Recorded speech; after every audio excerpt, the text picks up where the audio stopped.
بەنداوی بێخمە، بەنداوی چارەنوسی کورد، نهێنیەکانی ڕاگررتنی زەبەلاحترین بەنداو لە کوردستان. عێراق و تورکیا بۆ هاواریان لێ هەستاوە لەسەر بێخمە.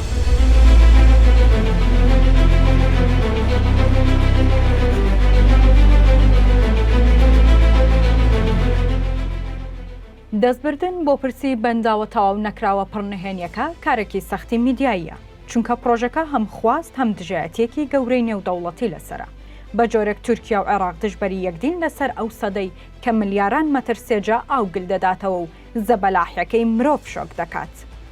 بێخمە بۆتە لۆغزێکی گەورەی ئیداری، هەمووان دەیبینین و هیچیش لەبارەوە نازانن. تیوار زانیاری نەبیسترا و نهێنی نەزانراو لەسەر زەبەلاحترین بەنداوی ناوچەکە هەڵدەداتەوە. بەنداوی بێخمە ئەو بەنداوەی هەر بەرپرس و دەسەڵاتدار و وەبەرهێنەرێک باسی کرد بێت سزا درراوە.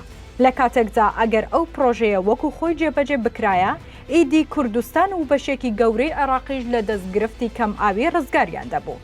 بەڵام لە دوو کابینەی پێشتری حکوومەتدا گوشارەکانی تورکیا و چەند بەرپرسێکی کورد ڕێگر بوون لە گلدانەوەی ئاو بە ڕێژەی 70 ملیار مەتر سێجا و زیادکردنی ڕووبەری ئاوی بە 10% لەسەر ڕووبەری کوردستان جگە لە چارەسەری گرفتی کەمی کارەبا.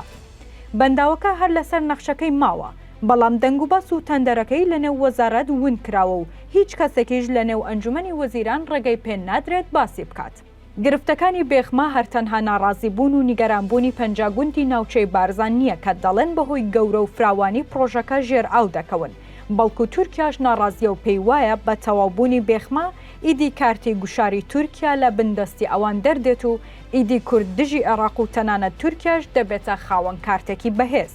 ئێستا کێشەی بەنداوی بێخمە لە نێوان عێراق و هەرێمی کوردستان لەسەر قەبارەی خەزنی بەنداوەکەیە، چونکە حکوومەتی هەرێم پێی وایە کوردستان دەکاتە دوو بەشەوە، ئەمە لەلایەکەوە.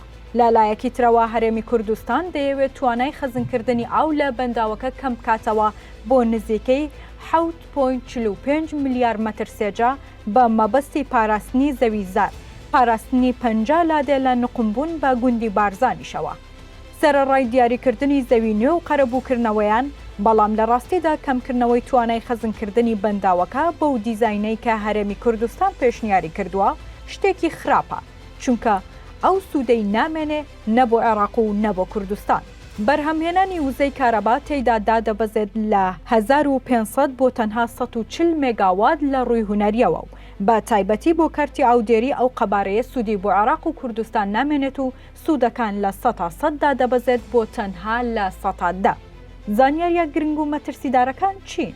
تورکیا دەیزانی بە تەواوبوونی پرۆژەکە ئیدی کارتی گوشاری ئاوی لە بندەست دەردەهات دژ بە عێراق، وەکو ئەوەی ئێستا ئەنجامی دەدات و حکوومەتەکەی بەغدادی خستۆتە ژێر گوشارە زۆرەکانی، هەر بۆیە داوای کردووە کارکردن لە بەنداوەکە ڕابگیرێت و ئەنجام نەدرێت. هەر بۆ ئەوە دوو جار وەزیری سەرچاوە ئاویەکانی ئەو وڵاتە هاتۆتە کوردستان و ڕاستەوخۆ بە بەرپرسانی کوردی گوتووە ئەوان نیگەران و ناڕازین.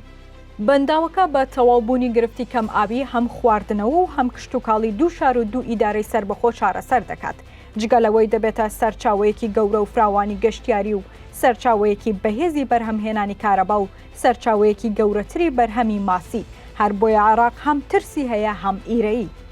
پرۆژەکان نەدەست پێ دەکرێتەوە و نەدەستیشی لێ هەڵدەگیرێت و تا ئێستاش نزیکەی 25 ملیار دیناری بۆ تەرخان کراوە و لە ئەگەری بڕیاری دەستپێکردنەوەشی لانیکەم پێویستی بە 100 ملیۆن دۆلارە جگە لە قەرەبووکردنەوەی زەویزار و مڵک و باخ و خانووی 50 گوندی ئەو دەڤەرە.